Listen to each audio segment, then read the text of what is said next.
you. Oh, careful, careful.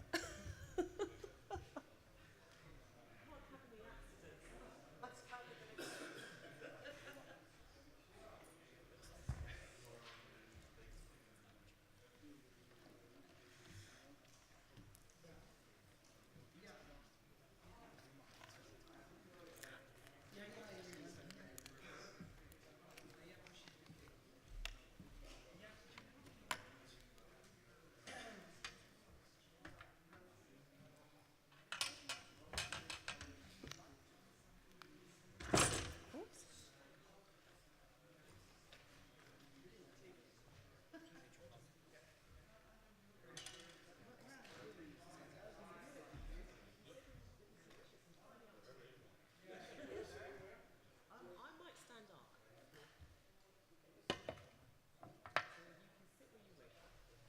But don't sit on the stage.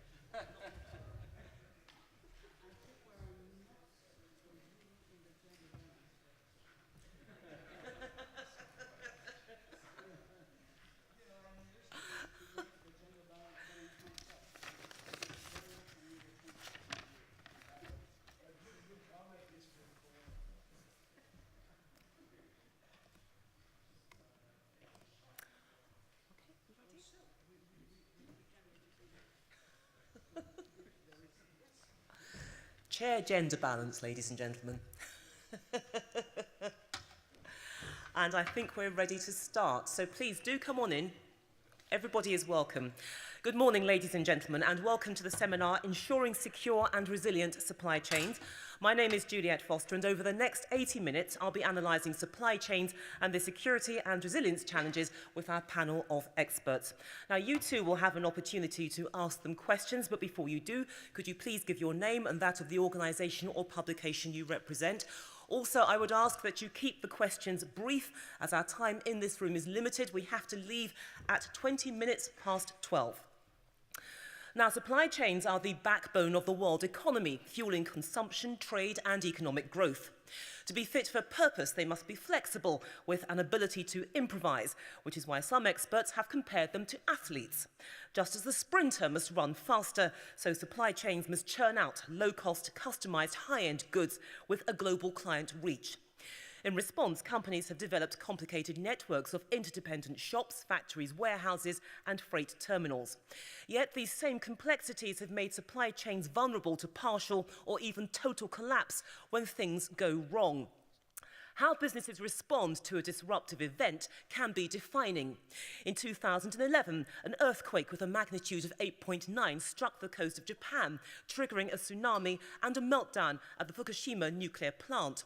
The car giants Nissan and Toyota were among the companies affected.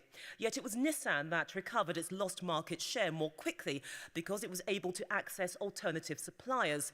Both companies had similar supply chain networks and locations relative to the earthquake tsunami zones, although it was Nissan's that had the differential advantage.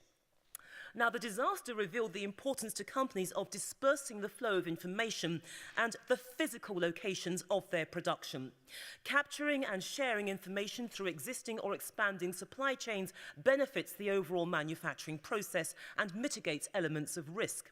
But what happens when the risks include geopolitics, commodity shortages, cybercrimes, and terrorism? How should companies balance supply chain efficiencies against environmental pressures and corporate social responsibility? Plenty of food for thought. Let's meet our panel.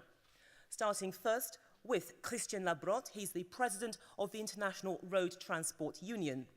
Jean-Luc de Piaula-Galloni is corporate vice president of sustainable development and external affairs at the French automotive supplier Valeo.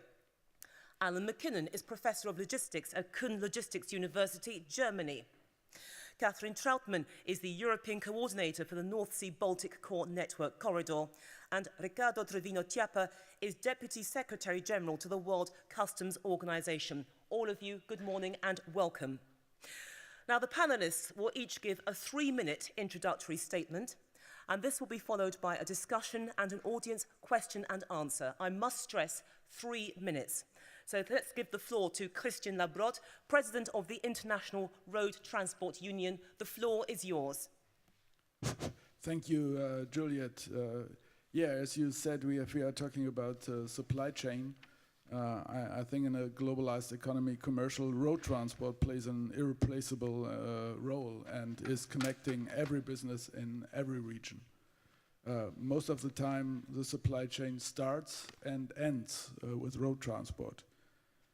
Indeed, many supply chains are complex and relatively fragile and easily fractured when extreme natural or geopolitical events occur. You had been talking about two of them.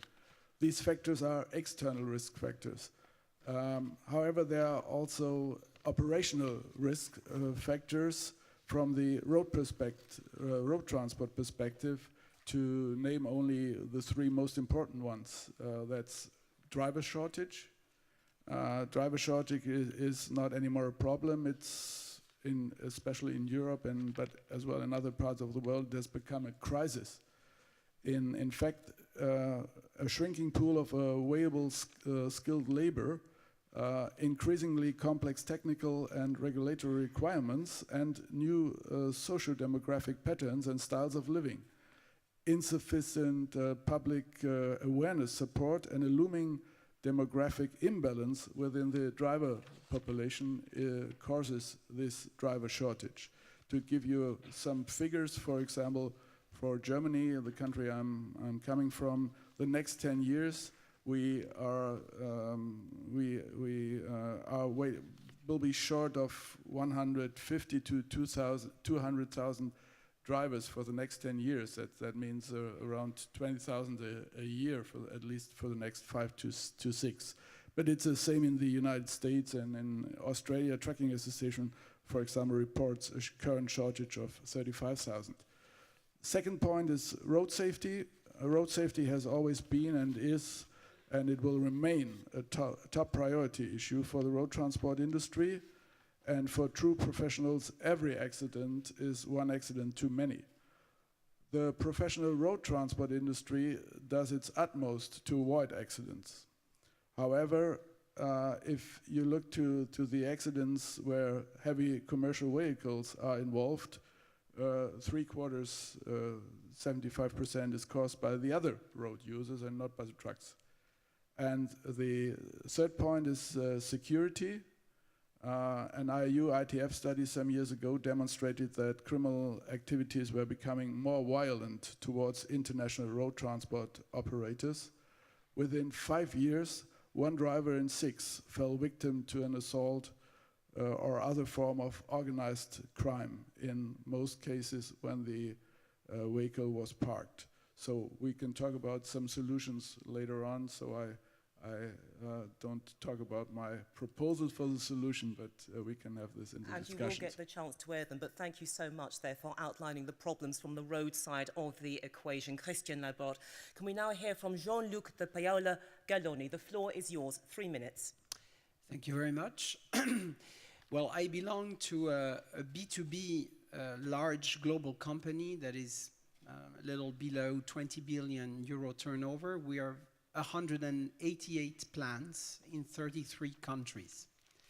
And you can imagine that automotive is quite an interesting industry to deal with supply chain. We are integrating many parts and components that are not necessarily devoted to our industry, but are also going more and more to other industries, such as the telecom, chemistry, metal parts.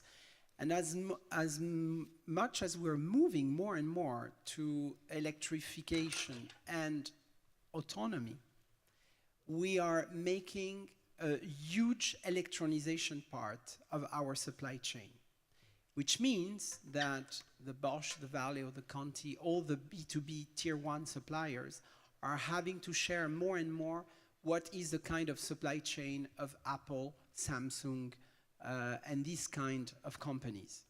First of all, you can immediately imagine that there is a huge level of risk because not the supply chains of these actors have always been the best, the most sustainable, from either beyond logistics issues.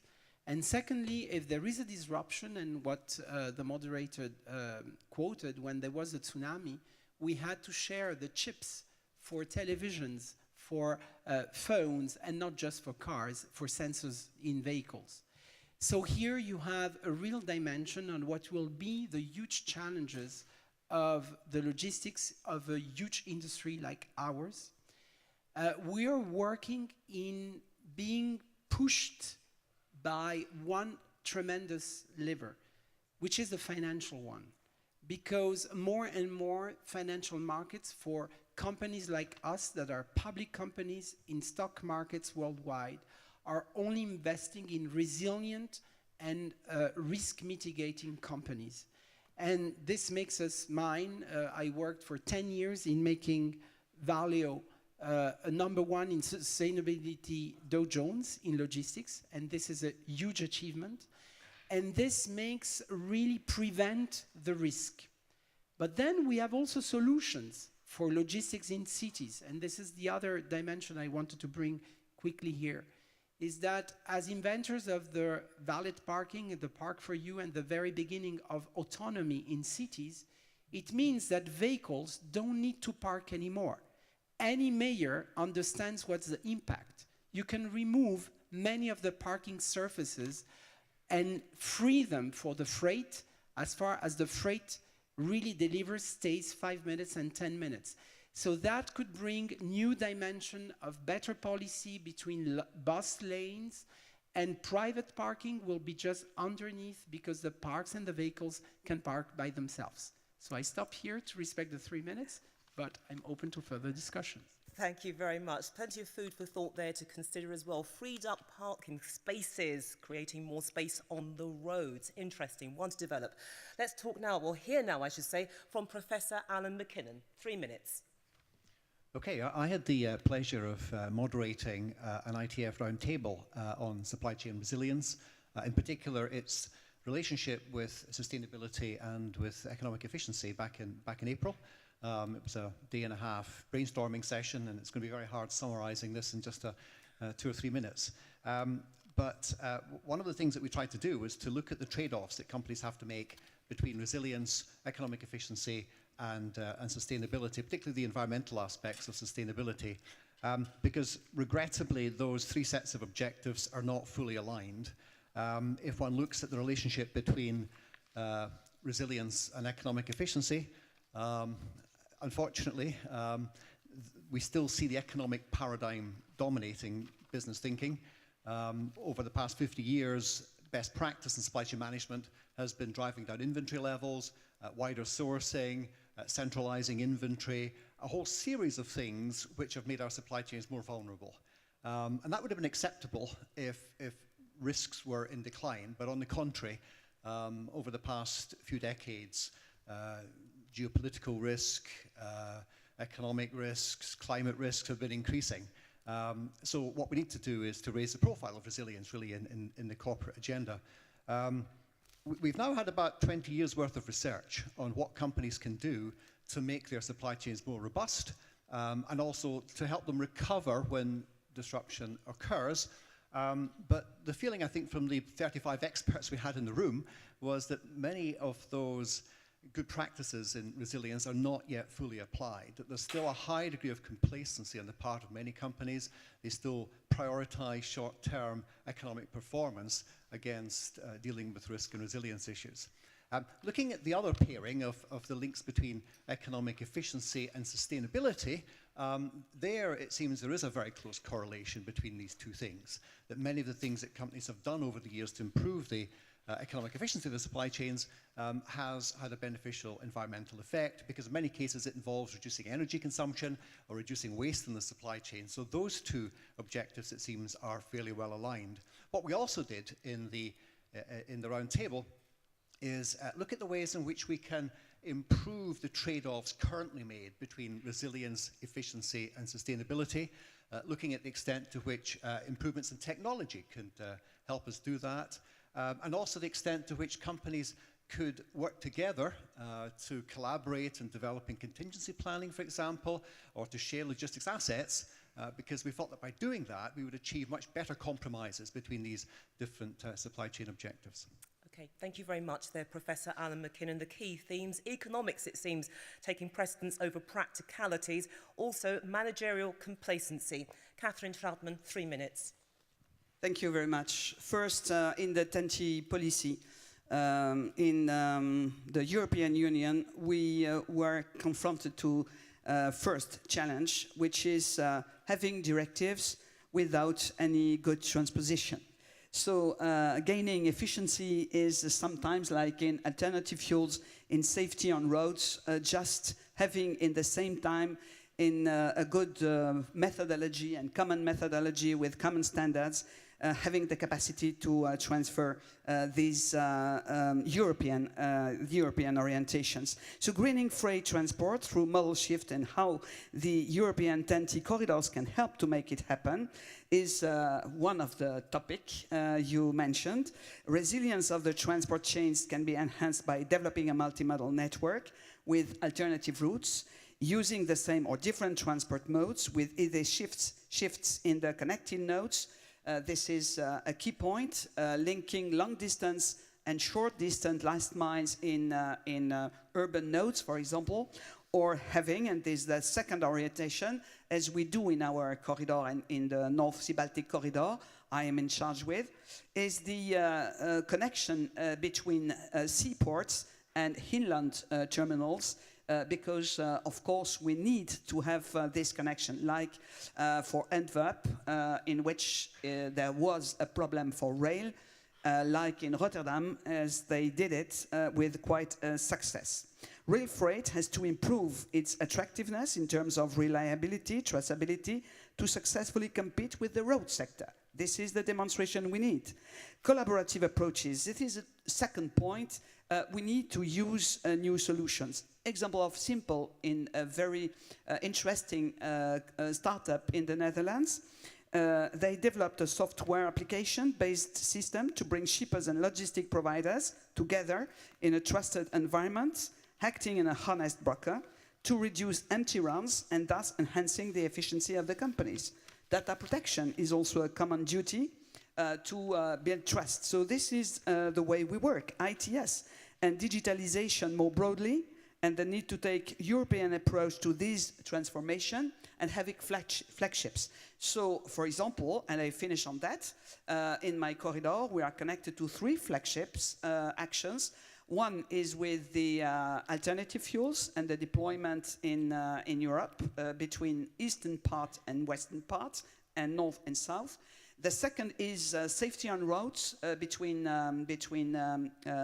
Poland and the Baltic countries.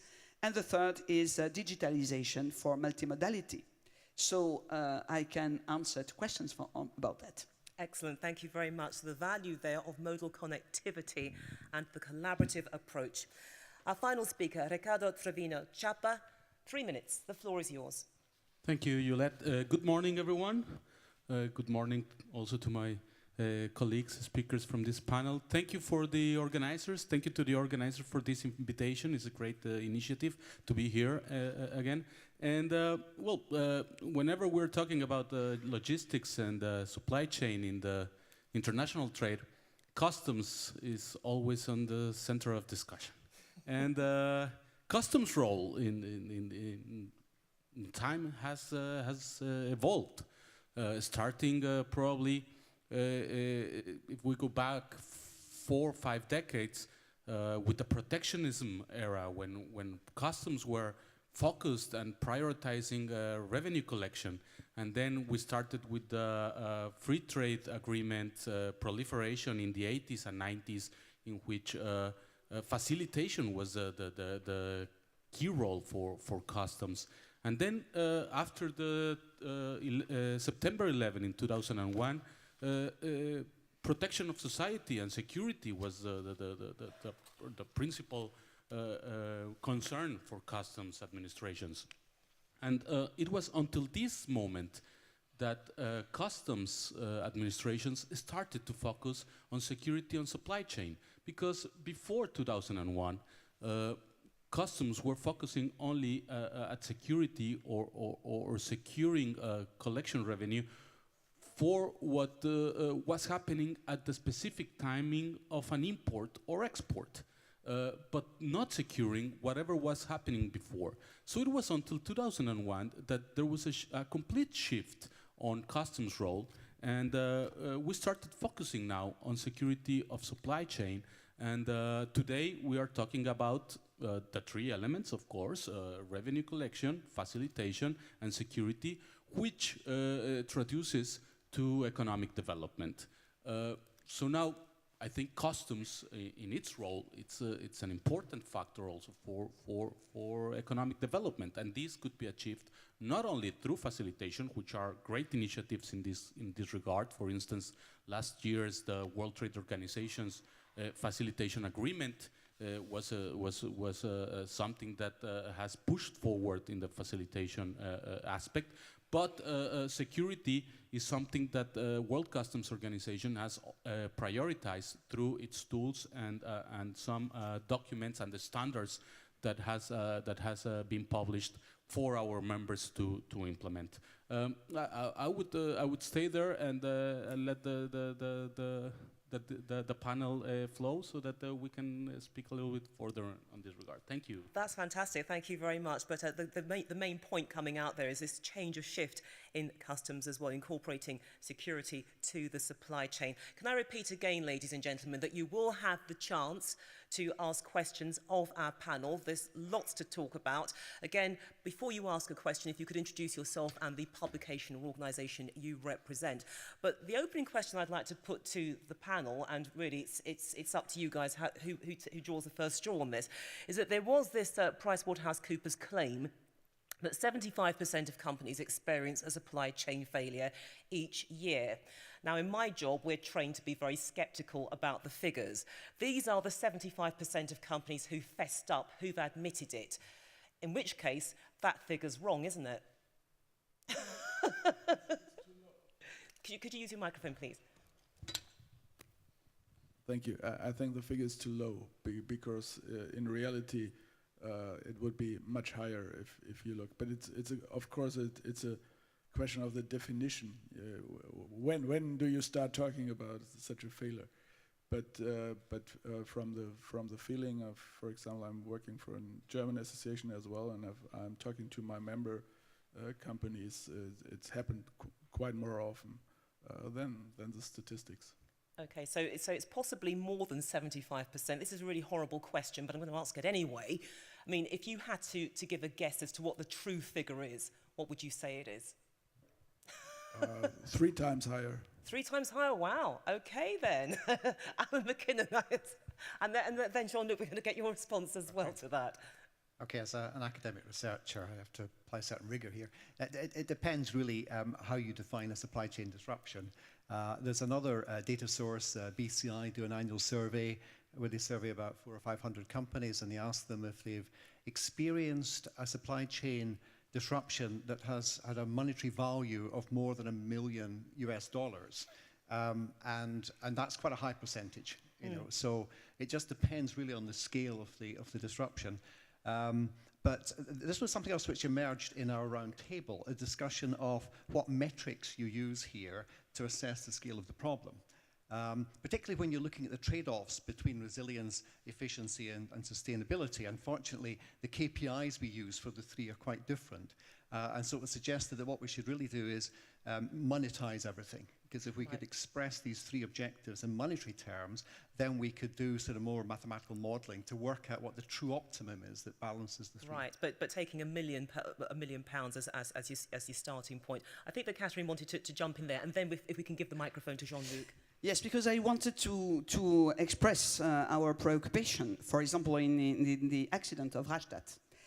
This was a rail freight accident with hundreds of millions of consequences on the freight and logistic companies. Did it happen last year? Or yes, it's very recent. Several months ago, and it was repaired during several months too. So it was a real interruption of the traffic. And the plan B didn't exist, so we had to find a solution. And what we saw was that there is the logistic chain is very fragile if we consider the risk of bridges, for example, or interruption of the rail. So this is perhaps a catastrophe, okay, but we need to take in consideration such events to organize the network with the alternative routes to give solutions when we have a problem. And then I jump in the traffic jam.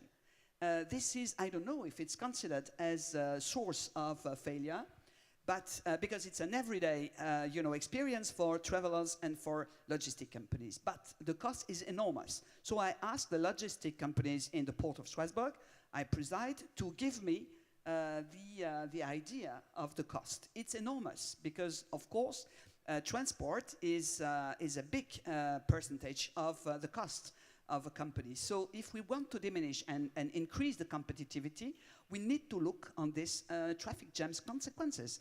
And this is 2% of the GDP in Europe, so Sure. it's enormous account. Right, so it's really the domino effect from one incident. In fact, can we have Jean-Luc first, and then afterwards we'll go to you, Ricardo. Jean-Luc. Well, as representative of a corporation, I certainly would say that every year we have our very big accidents or whatever kind of disruptions. What I would say is that we're used to be solution-driven. And there, what is very interesting in some lesson learned cards that you can teach or learn from country to country. In Japan, for example, I really want to praise here, I know this summit is very much followed by Japanese people. They have been absolutely exemplary on the management of the supply chain in waiting in line, step by step, to, as I was mentioning in my example, provide television, provide automotive sector, provide other sector. Step by step, we were getting our chips because the chip supply chain was heavily affected.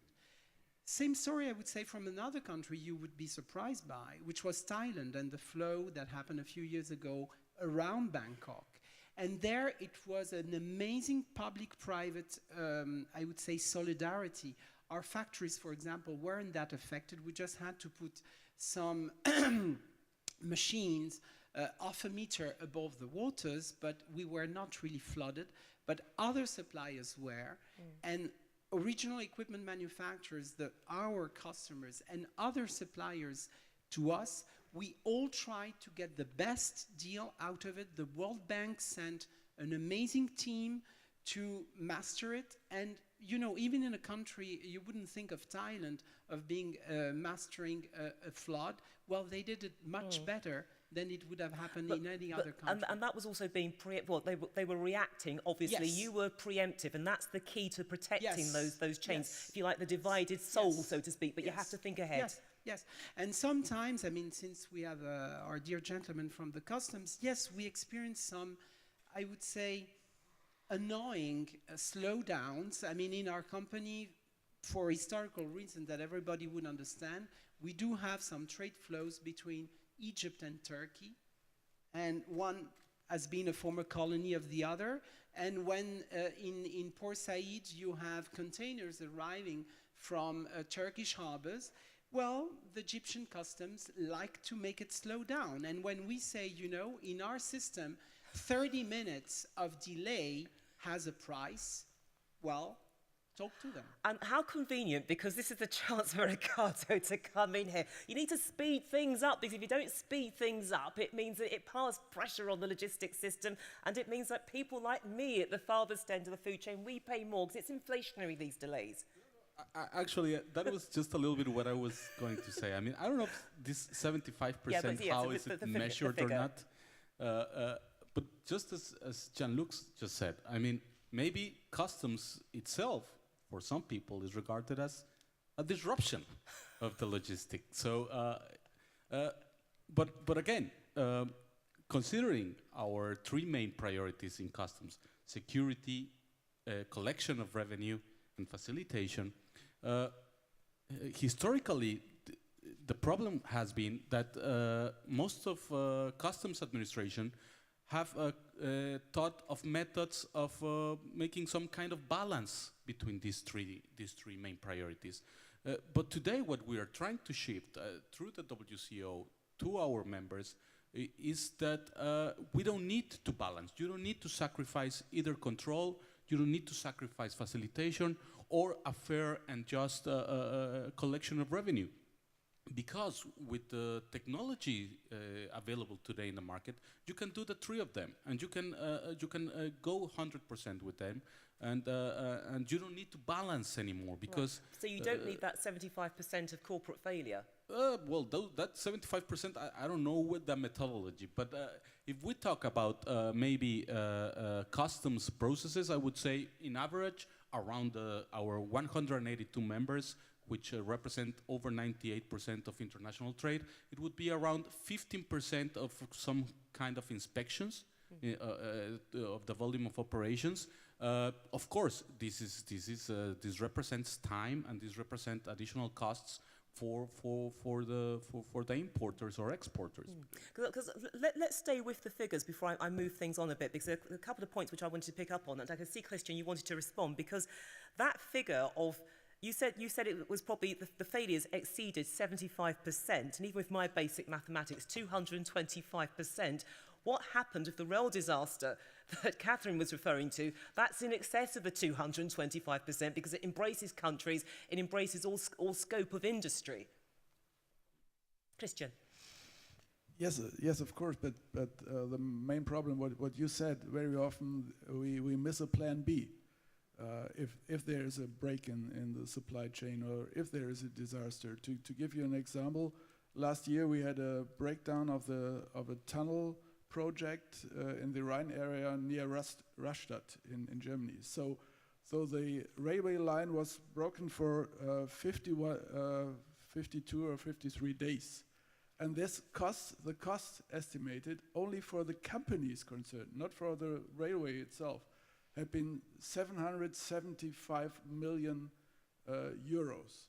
And from the road transport perspective, the disaster for me was, and it's not good for the German railways, it took more than 20 days to agree to the French railways that we can divert trains through on the other side of the Rhine through on the French tracks, because there was no translation on the documents. The driver of the train was not authorized, and so on.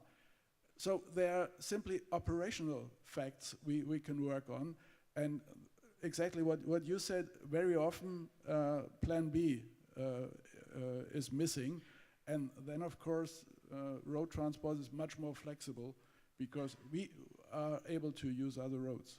Let's stay with the idea of the plan B, in fact, because yes, you can react to something when it happens, and it really brings me on to another nasty question in terms of what is the biggest risk to a supply chain. I'm going to give you all categories, and I'm really not bothered who responds to this one first, but would you say that the biggest change or the biggest threat is geopolitics, cybercrimes, commodity shortages, terrorism, or climate change? Yeah, I told you before this was not going to be easy. Who'd like to tackle that? The biggest risk to supply chains. Alan McKinnon. Yeah, again, well, there is survey evidence we can consult to answer your question. I think in the BCI survey last year, the biggest risk factor was cyber attacks and IT failures. But way up there, near the top of the list, was something that Christian mentioned, which was skill shortages in logistics. That has certainly climbed up the list. One thing which surprisingly has dropped down, if one believes these survey results, is weather-related things, which surprises me because the incidence of extreme weather has increased. So do we conclude from that companies are preparing for extreme weather more effectively now than in the past? It's very hard to judge. But I return to the point you made earlier that we have to treat these survey results rather cautiously because it's not necessarily a representative sample of all industry. It's those companies perhaps who are a bit more progressive in the way they manage resilience who are the ones who respond. But again, if you look at the reports, I mean, there are a whole spectrum of risk factors here. The fact there are so many of them. Some people think that in developing resilient strategies for logistics, we should make it cause neutral. so that we put in place generic measures that can deal with any eventuality rather than making it specific to particular causes.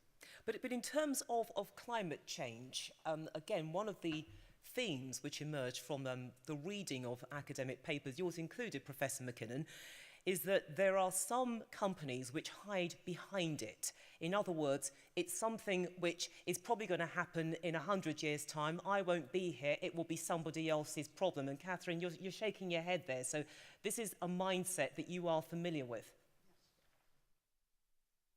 Yes, we are in a moment in which it's very difficult to predict, for example, high waters on the Rhine or low waters, because they don't happen in the same season, in the same moment than before. So we need absolutely the river information system, which can give the information on time to the ships and to the ship companies, because they must know what solution can be taken. So that's why we organize in ports, in inland ports, cooperation between rail companies and ship companies, because we need sometimes also to transfer, not to lose time, for the products to go to the clients. So it's cooperation is always a solution. And then we have some paradox. If I look on Arctic area, and the mobilization to extend my corridor, and the one of Pat Cox, the Scandinavian, to the end of the Botnian Gulf. This is very interesting for the Chinese, because as Finnish say, there is just a neighbor of Finland between China and Europe. This is not a little neighbor, if I can say. So the Arctic can be free on sea, perhaps, and certainly we will work on rail, but if it is because of climate change. So the diminution of ice in the north, in the Arctic area, is a problem of climate change. But it gives new opportunities for sea routes for the traffic. So we see that everything can change with the climate change in positive, perhaps, way, but also in a very negative one. So the responsibility is really now on the gas production. CO2 gas emissions, and this is why for the Commission the alternative fuel flagship is so important to give also the service all around the long distance line for the trucks to use alternative fuels without any gas emission. But I want to just add one thing. In my experience, the lack of space for freight, and the fact is also that in urban areas, freight is not a priority. Sure. So there is a real problem now, a confrontation between private travelers, mobility, consumers, and freight. So we need to show how freight is useful for the people, for the citizen, because they don't accept noise. Sure. They don't accept safety risks, and this is, if I can say, a political challenge or a political risk. Oh, don't talk to us about politics. But I mean, look, let's stay with this idea about the biggest risks. I know that Jean-Luc, you wanted to talk about that, because I mean, look, you're one of the good guys. You've woken up and you've smelt the coffee. Well, you demonstrated that because of the construction of your outlets. But from your perspective, is there this attitude that some managers don't really think about it because it's climate change, or get so way into the future we won't be here?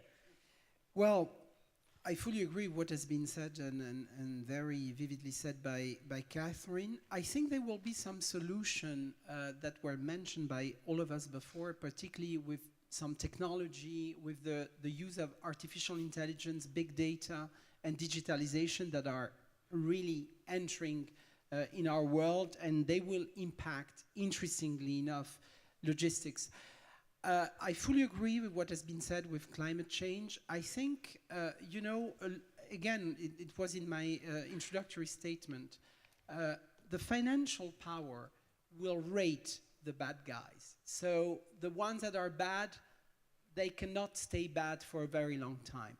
For me, another priority is really the social dimension. Beyond the shortage of people in logistics or whatever they are in the classical métier behind trucks, even if, you know, the Scandinavians and others are showing that autonomous trucks is something that is really behind the corner.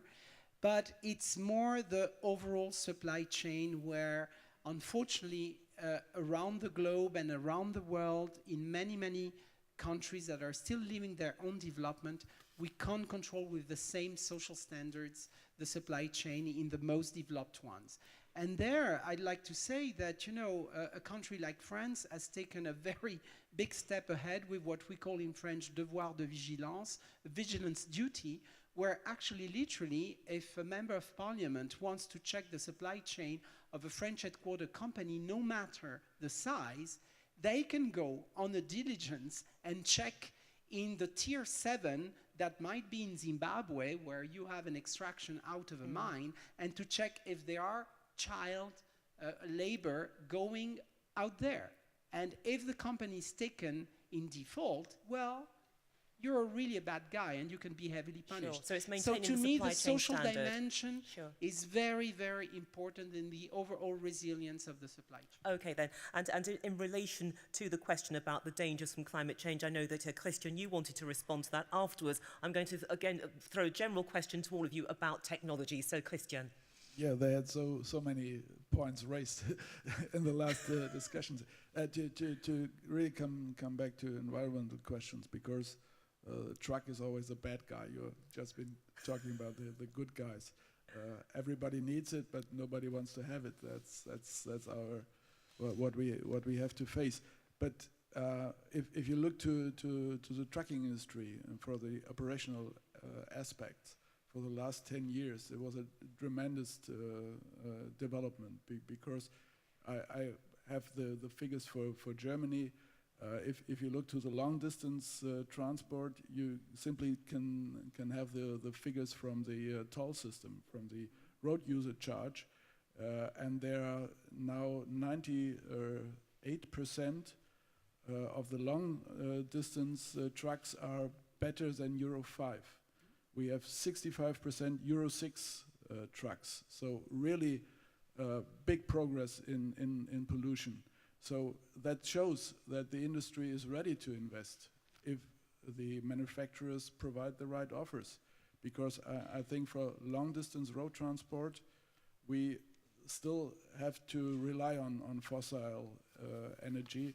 So we have to look, how can we do it better with hybrids, using LNG, CNG, and so on. And there had to be some incentives for the trucking industry as well.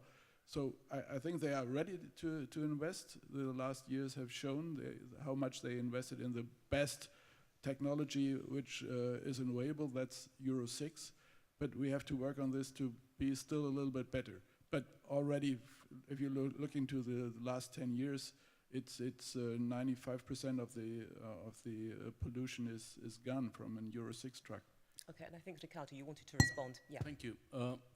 Well, I mean, I think above, from all the risks that you mentioned, and there are several others, I would say, the thing is, for instance, in climate change, what we are trying to do in customs is there's a program called time release study, which measures the time to cross a border, and there are several countries in which border timing for crossing, it's you can do 5-7 hours, and this means that you have 5-7 hours a truck parked there in a line of several kilometers that it's polluting, and then it crosses as it has happened historically. Whenever there is a border cross, then people start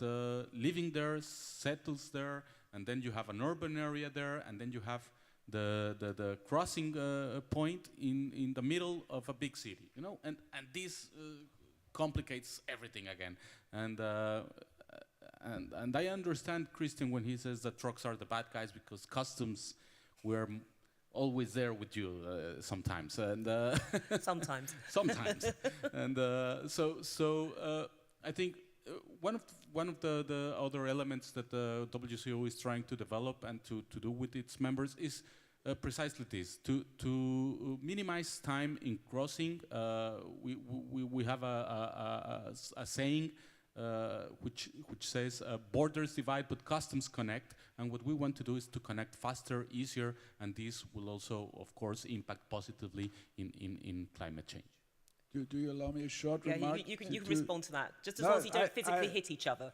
No, we are working perfectly together. But what I want to mention, of course, you are exactly right. If you look to some of the borders, last year I'd been at the border between Chile and Argentina on the way to Mendoza, and I saw 10 to 20 kilometers of trucks waiting there for days. So and I have to make this remark because we have a United Nations convention that's a tier convention, and this is organized and managed by the IAU. And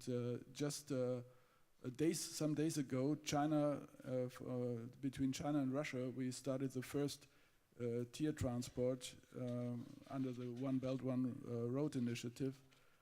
From China to Russia, because China last year signed the tier convention. So that's one possibility to really speed up border control, because you're going for the people who don't know, you're going through the borders with a sealed truck and with a guarantee for the customs. So it's really easy to cross the border and to avoid these hours or days standing and polluting.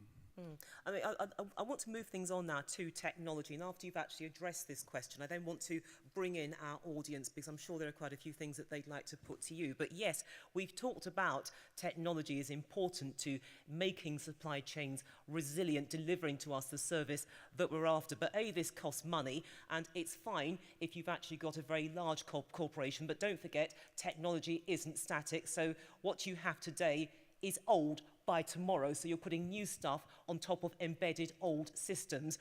And secondly, if you're a big company, yes, perhaps you can afford to have that adaptability, but if you're somewhere in the middle, then it's going to be a bit of a challenge, isn't it, because of the changing nature of technology. Alan McKinnon. Okay, can I take the liberty of saying something about climate change before I move on Sure. to talk about technology?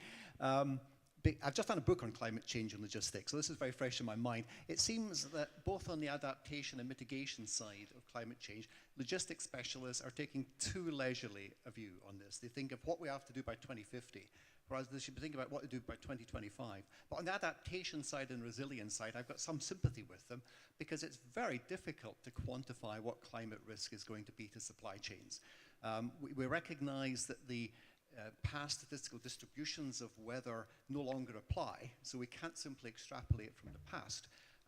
And the models as yet are fairly crude, but nevertheless, I mean, extreme weather is going to increase, sea level is going to rise, and therefore one should be factoring these things into the supply chain management. Then moving on to technology, the biggest impact of technology, it seems to me, in improving supply chain resilience is to do with information processing and communication.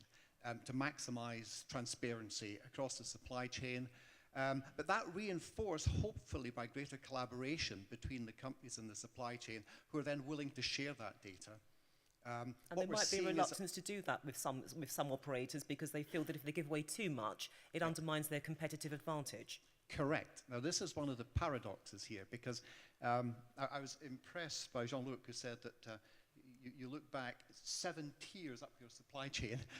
In many supply chains, when companies develop risk audits, they go just 1 tier back along the supply chain.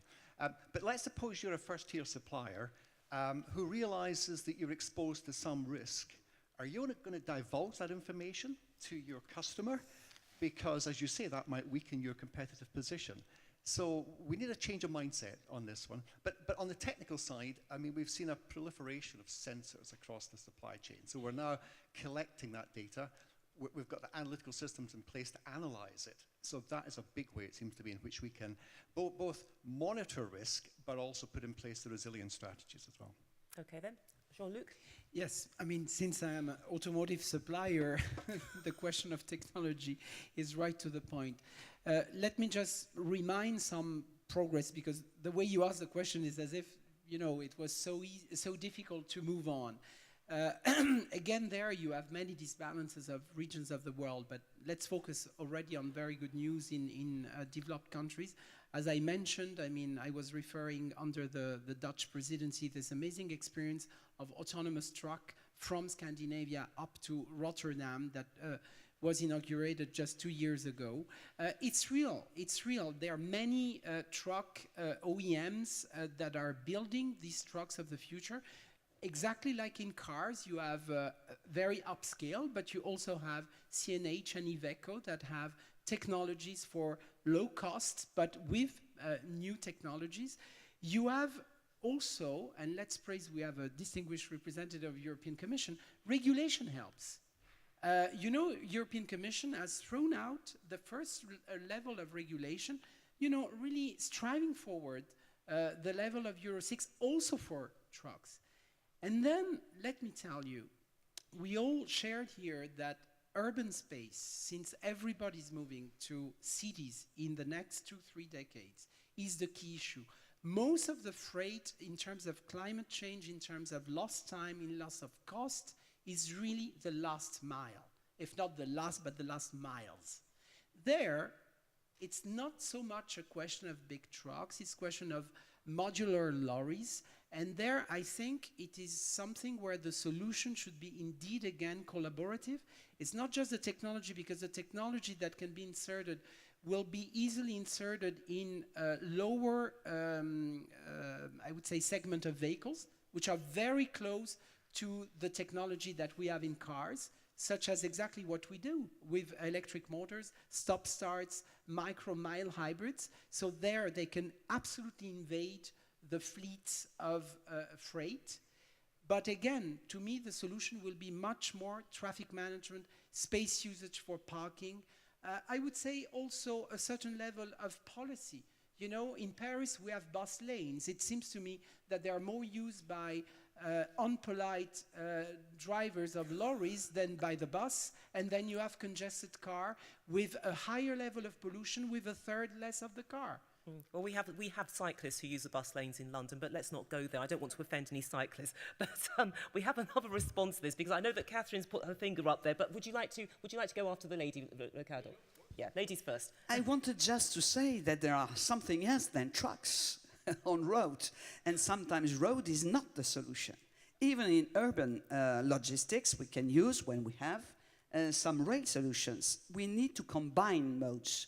And we need to give interoperability between modes, because this is the key, in fact, in urban areas for urban logistics, and urban logistics can be a bottleneck for the long distance. So in the Commission, we work a lot about, ruptures in administrative burden on rail and so on. We spoke about it, about Rastatt accident. But the regulation must go with innovation and with digitalization. So we need to have a part of new traceability, but we know that when we discuss with the companies, sometimes they don't want to have just a transparent, as you said. So we need to build trust between partners. Perhaps the blockchain can give a solution, but this is a new culture, to have cooperation between competitors. Okay. So this is the necessity if we want to succeed. And I think this conference is as good a starting place as any for us to succeed in that. But the final word from a customs perspective, Ricardo, and then afterwards, questions from the audience. Thank Ricardo. you. Yeah, I mean, I started my participation saying that the only way to achieve totally the 3 customs priorities or obligations is through the use of technology, efficiently using technology. And having digital customs, that's one of the main challenges that we need to develop right now. And I would agree with, first with Alan saying that when the use of efficient use of technology would be to efficiently use the information, sharing information, standardizing information. That's why single window is such a popular tool right now in not only in customs administrations, but now we are doing general border administrations, because customs is not the only agency at the border. There are health agencies, there are agricultural agencies, there are other agencies, and through a single window which standardizes information and gives a tool to share it, it's a starting point. And then, yes, today we have disruptive technologies, and here I will agree as well with Catherine. I think that blockchain is something that we still need to explore. I mean, everyone is talking about blockchain. There should be a lot of things that we could do with blockchain, but we still need to do something in logistics with it. And then I will just throw out a new element. I know we're gonna have some other participation, but for instance, technology also brings us new business models, and this is e-commerce, for instance. And this is a big challenge for customs, because then you have new players that are not used to trade regulations and processes, new players that you don't know anything about them, and you don't have any information, and then there is a tsunami of little packages coming to you, and so this is a great challenge, and the only way to face it and to solve it is through technology. There is no other way. Okay then, so technology is the key. Now, it's at this point in our seminar that I want to throw it open really to the audience. I know that one gentleman has got before all of you. Edvins Blevins, you're from the Latvian Railway. What is the point that you would like to make and indeed put to our panel? We should have a microphone on its way. And in fact, ladies and gentlemen, once we fetch one, there are microphones on your table. So again, if you want to ask a question, please introduce yourself and the organisation that you represent. So Edvins Blevins of the Latvian Railway Authority. Thank you. The floor is yours. Thank you very much, Edvins Blevins, Chairman of Latvian Railway. Yes, thank you very much for actually great discussion. And in reality, I come from railway in the industry, but in the future, what we see only in cooperation, I see in a really good business. And if you're looking from logistics point of view, the future for logistics company should be a little bit different. They should look to weather conditions, looking to some maybe accidents on roads. Also in railway immediately change also this logistics for customer needs. And if we need to wait months or 20 days, how it might change, then it means it's bad for customer. And also there is many situations. For example, we have also different documentations, and we actually working with different documentations. Also in different gauges, we follow different also legislation. And if we're talking about road, sea lines, it means also different. In the future, I see we need our world, I would like in the globe, one documentation or one legislation which actually we can follow. And my questions might be to everybody, it is possible in our world actually to set up such documentation or legislation where everybody, also the road transportation, railway transportation, sea transportation, air transportation, they can follow just one regulations. Thank you.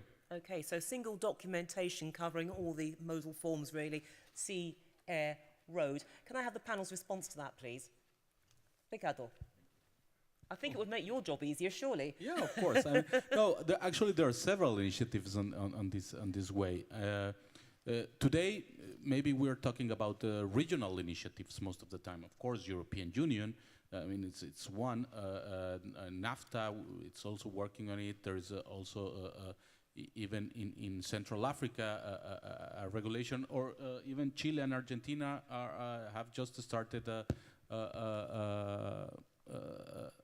project in which they are standardizing their processes. So there are different levels of maturity of it, but as I said, single window, for instance, it's a good starting point, because first, single window acts as standardizing processes and information among domestic agencies, border agencies of one nation. But the second step, or the second maturity level, should be among 2 or more countries. And as I said, probably the next step would be to have a regional single window. And why not?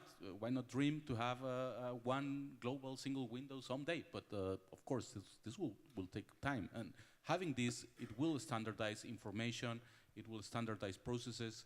I don't know how much of legislation, but we could get there. And of course, this would be of great impact, well, having a diminish of time consuming. Okay, Christian. I think it would be possible and it should be possible. So I think digitalization plays an important role here as well, to have this single transport document independent from the different modes. And for example, as IU, we are working on the ECMR at the moment. We are digitalizing the tier guarantee system because, for example, I mentioned China before. It's impossible to get these countries in without doing digital tier system and a digital CMR document. So, and if I'm thinking about some platforms which are combining different digital documents from sea, air, road, and give it to the next step, I think this is possible. So digitalization plays a very important role to realize what you said, what we should do in the future. Okay, so a good dream and one which is feasible, a good aspiration, I should say, rather than dream. Are there any other questions? Gentlemen over there, is there a microphone on your table? Okay, one is on its way to you. If you could introduce yourself and the organization or publication you represent. Certainly. Thank you very much. My name is Stefan Ossenkop. I'm a freelance journalist, but I also work for a publishing company called Executive Intelligence Review. I'm looking into the already mentioned One Belt, One Road initiative, or Belt and Road initiative. We have published a special report on how nations all over the world are reacting to it. It's addressing a worldwide gap in infrastructure building, which will, of course, there's a huge gap not only in Asia and Africa, but also in many parts of Europe. And now the reactions, especially in Europe, towards China's initiative to invest in technologically advanced infrastructure is twofold, let's say. But anyone who has been to China cannot deny that China has made huge advances in technologically innovative infrastructure that goes from high-speed rail to maglev trains to autonomous driving, etc., and also to the digitalization. I mean, with the apps that you use in China, you can do almost anything from e-commerce to renting a cab driver. Now, the twofold reactions in Europe are: one is, let's work with them together on all of these issues, and let's see what this is all about. And there's another reaction which is almost hysteria, including many of the articles in the public domain that say, "Oh my God, we can never work with China on these issues." Now, my question is, can we somehow find a negotiating way to bring these two extreme visions together? I mean, there are going to be some summits, like in Bulgaria, the 16+1 summit and the EU-China summit. Do you think there's going to be a way of reconciliation? Okay, well, reconciliation is a big issue in Britain at the moment. Okay. But, Catherine. Yes, first, I want to say that there is not just one road or one belt. There are several roads, Silk roads, several itineraries, as we see in the discussions, especially in the territory of Europe. But there is a dialogue between the Commission and Chinese authorities to see what are their intentions. We need to be really coordinated for the good answers. And there is a debate about who is paying for what and who is going to the market with which rules. Because if there are state aids for works, for example, in infrastructure, there is a problem. If we use European money paid by European taxpayers, is it for foreign companies or for the companies who have jobs and employees or workers in our country? So there is a social and economical challenge, but I'm sure that we need to discuss, because of course they show for European partners that if Chinese are so interested in the connection with several economical regions, it is a chance also. It means that we have a very big market, and we need to be innovative to have a good discussion. So that's why innovation is such a challenge for our corridors. The North Sea Baltic is one of the priority of the Chinese because of the Arctic era, as I said, but also because they come through Finland today by airports, and in the north also because we have Rotterdam, Antwerp, the big ports for entrance and exit of Europe. So the discussion must run, and it's interesting to organize. But we need also to be really efficient and to have open rules, but rules. Okay, so would you like to address that point, Professor McKinnon? And then I'd actually like to throw a question to the questioner, but first to you. Not so much on the negotiation issue between China and the EU, but just in principle, I think it's desirable that we open up alternative routes between the Far East and Europe. Again, if one goes back to the basic principles of risk management, I mean, the more you can, the more options you build in to give companies different ways of configuring their global supply chains, the better. And we're quite good now understanding the transit times for the different routes. I mean, because the Trans-Asian connections that you mentioned offer an intermediate position between air cargo on the one hand and deep sea container shipping on the other. So we know what the cost differences are, we know what the transit time differences, we know the carbon emissions quite well. What we don't know as yet is the relative risk factor involved. I mean, if you send your goods over land by comparison with sea. So there's further research, I think, required in that area. Okay, I mean, the gentleman who asked the question, I mean, you've been to China, obviously, because of the work that you do. You get a sense of how people are thinking, particularly in Europe. Are you concerned that perhaps that Europe is in danger of being very insular where China is concerned, that perhaps the fears are irrational and that perhaps we need to step back from them in order to not just work with China, but also learn something? Perhaps this One Road, One Belt initiative, elements of it can actually be incorporated on the continent itself. Yes, absolutely. I mean, the 27 out of 28 EU ambassadors to Beijing have objected towards the Belt and Road Initiative on the grounds of that they have different rules, they have different sets of rules. Well, sets of rules can be negotiated, as we can, as we have now seen in the trade negotiations between the United States and China. Just 2 weeks ago, everybody said there's going to be a trade war. Now there are negotiations, so consultations, negotiations. So this shouldn't be an obstacle to working with China. Some of the European needs are obviously addressed, which is a gap in infrastructure. Even in Germany, a lot of people who work with rail and roads, bridges, etc., are concerned that our infrastructure is aging, is ailing, is sometimes even collapsing to the detriment of many of the economic things we have to do. But also, for example, if you want a humane way of solving the refugee crisis, you need more development in Africa. And why don't we make a lot of, some people, there are already many suggestions that, for example, Chinese and Japanese companies are doing joint ventures in Africa for infrastructure. We can join them. If they can join together, why can't we join together? So if we want actually this crisis to be solved in a humane way, we should engage in more development activities, right. Middle East, Africa, etc. So blue sky thinking required. Is there anybody else who'd like to put a question to our panel? Because there are a couple of questions which I'd also like to put to them. Okay, let's go back to our panel. I hate to do this to you, okay? Unfortunately, it is the big topic of debate in the United Kingdom. It is Brexit.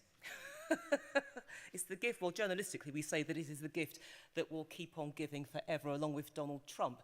But stripping out Donald Trump, I mean, look, in terms of logistics, I'm interested in this from the perspective of your organisation, Christian. You were saying earlier that there is a problem recruiting drivers.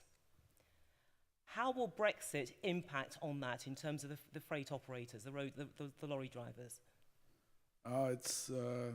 It's a real task, but it's many things are still not clear because we are still negotiating about the conditions for market access for the labor forces and so on. It's to give you only one small example. If you look to the British economy and to the British transport operators, there are hundreds of thousands Polish drivers driving their trucks because of the EU.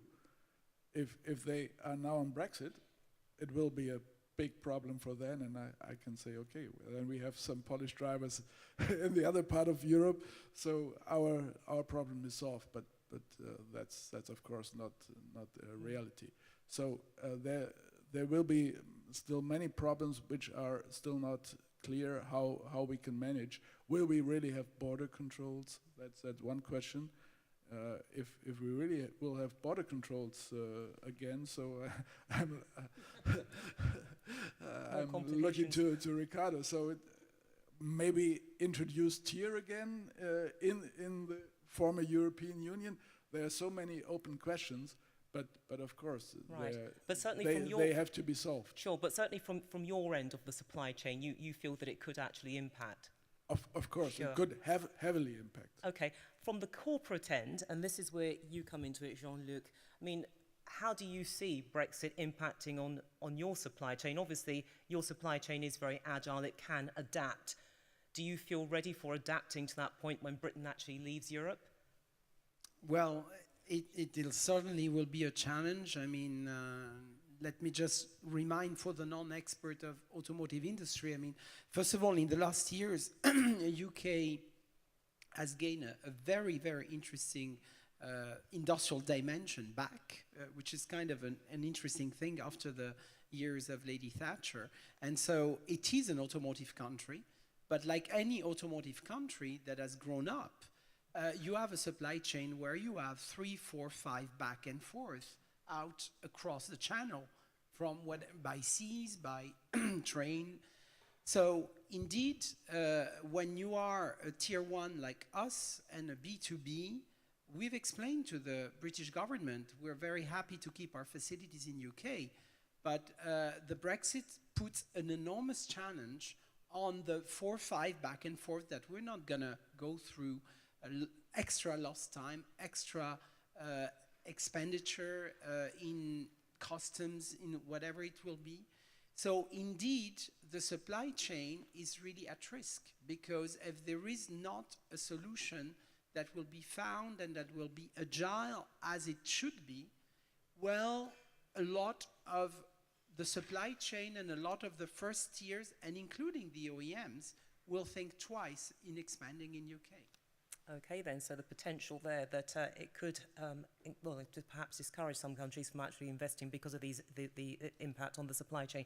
But Professor McKinnon, your take on that question, how do you see Brexit impacting as the only Brit on the supply panel, chains? I take this very personally. I come to Leipzig to escape debates on Brexit, and now you impose this question on me.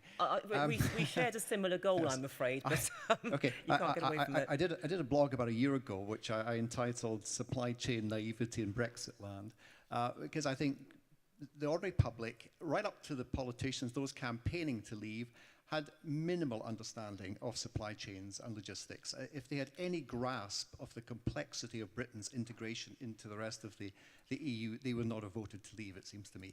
So it could have influenced the final decision. But just to put a number on the statement that Christian made, I think I'm right in saying about 20% of the truck drivers in the UK are EU nationals, right? So you don't have to have too many of them returning to the European mainland, to cause a major trucking crisis in the UK. But the other thing, and this maybe relates to the customs side, they've reckoned that if currently the average truck spends about 4 minutes going through Dover.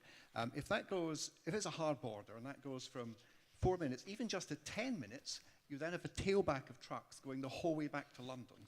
Right, so the logistical consequences of a no-deal hard Brexit are really horrendous. And I'm not sure that message has got across really to some of the senior politicians who are still supporting the so you understand which way I voted in the referendum. Okay, then.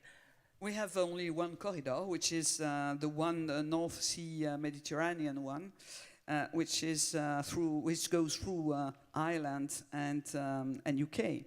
For us, in the TEN-T policy, this idea of a hard Brexit cutting or making a rupture is really risky because, of course, Ireland has a treaty, special treaty, to give to Ireland the right to cross United Kingdom, but it's the only way they are connected to the rest of the TEN-T network.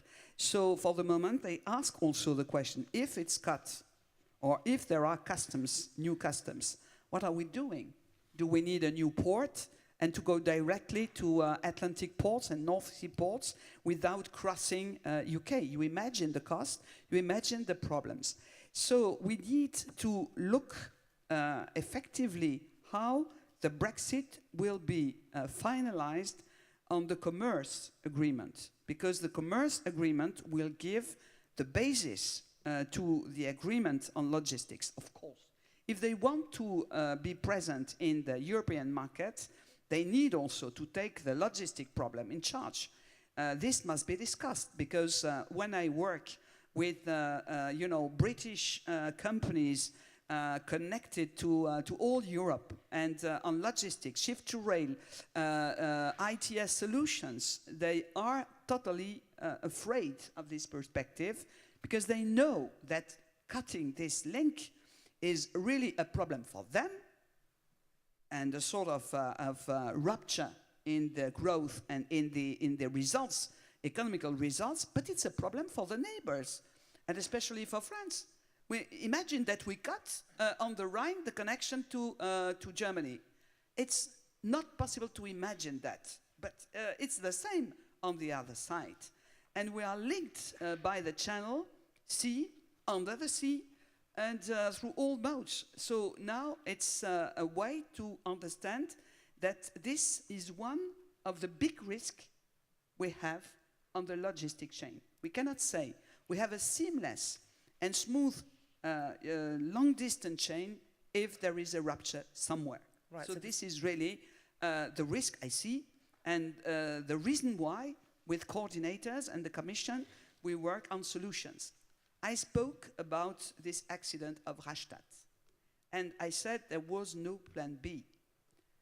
I know that we need also to be coherent with, a democratic expression, but we need to see also what is reasonable in such questions, and I'm sure that we need a pragmatic solution, which is a bit like a plan B. Okay, so the fear that the seamlessness could be broken with Brexit, but I'd like to get the custom perspective. Because that's what you're going to have to deal with. You'll have to navigate this. I mean, WCO is actively assisting the British Customs Administration in this. I mean, the problem is the time frame is very short, and they are updating their legislation, they are updating their processes. Everything was EU's, and now they have to develop their own, and it's from the ground. So we are working with them. WCO is very active. We have a permanent team working with the British administration, and I think there will be a good achievement there. Now, it's also they have to I mean, trade and globalization is here. It will prevail. The links will not be broken. So you have just to give shape to it. And now the British, they have to seek and sign legal documents, MOUs probably, with other partners, customs administration, to facilitate the processes and to share information. You have to give the legal substance to it. But I mean, I would say that that this will not impact the volume or on trade for the Brits. I mean, I think it's just a transition, and it's a challenge. But everything will be fine. And we like challenges, so good. A very optimistic note there. But look, we have about 3 minutes. As I said, we have to leave the room very, very soon. But is there anybody who would like to put a brief point, ask a very brief question to the panel? Is there anybody who'd like to brave it? This gentleman here, very briefly, you have the last word. The microphone is on its way. Yes, it is on its way. Here it is. And if you could just quickly tell us who you are, the organisation you represent. Yes, thank you. I'm John Woodruff from the University of Michigan. Hi. And when it comes to a disruption like Brexit, and I'm sure there'll be more in the future, who suffers and who wins in the short term, and how does it evolve in the long term?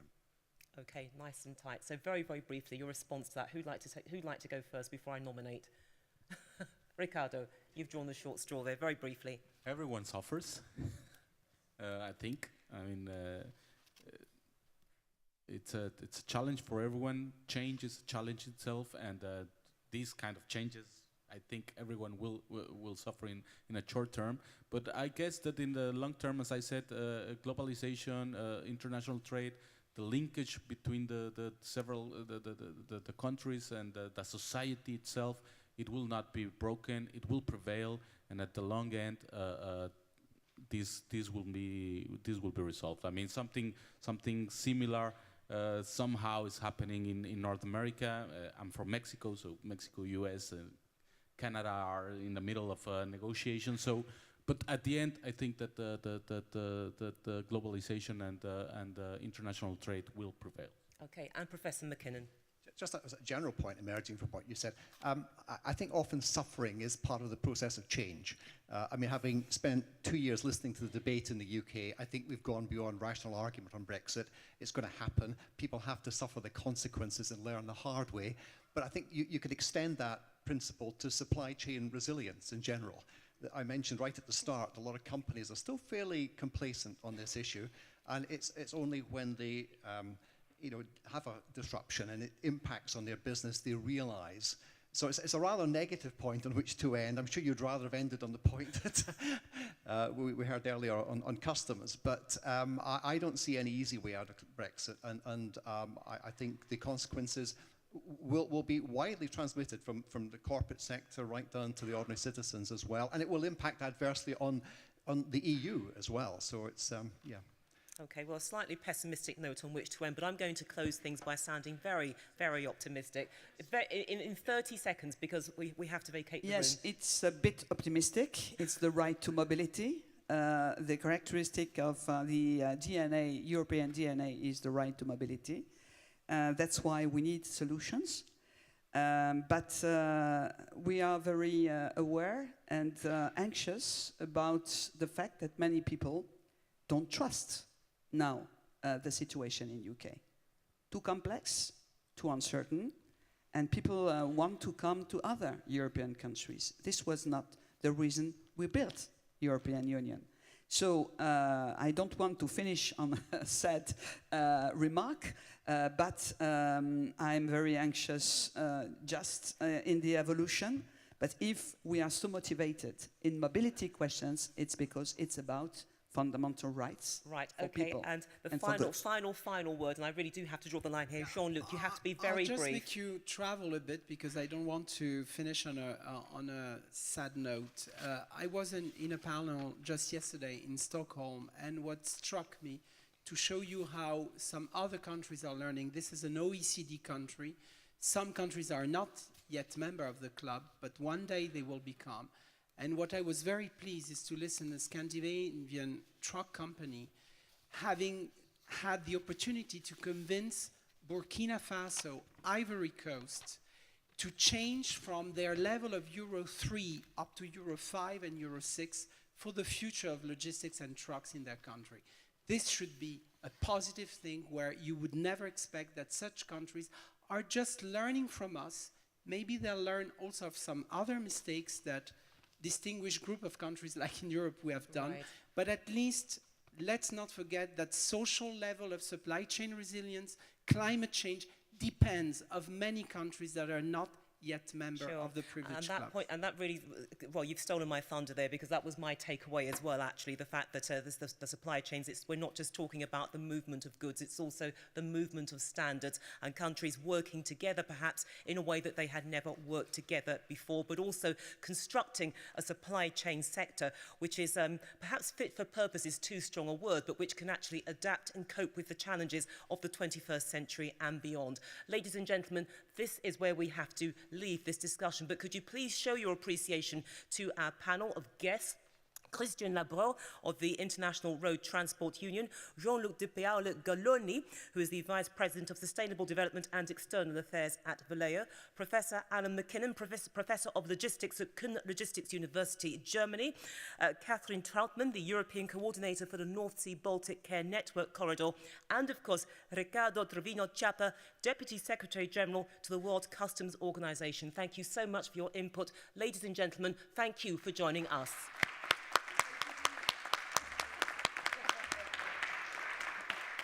Thank you. If you could please vacate the room now, because I believe that somebody else will be coming in.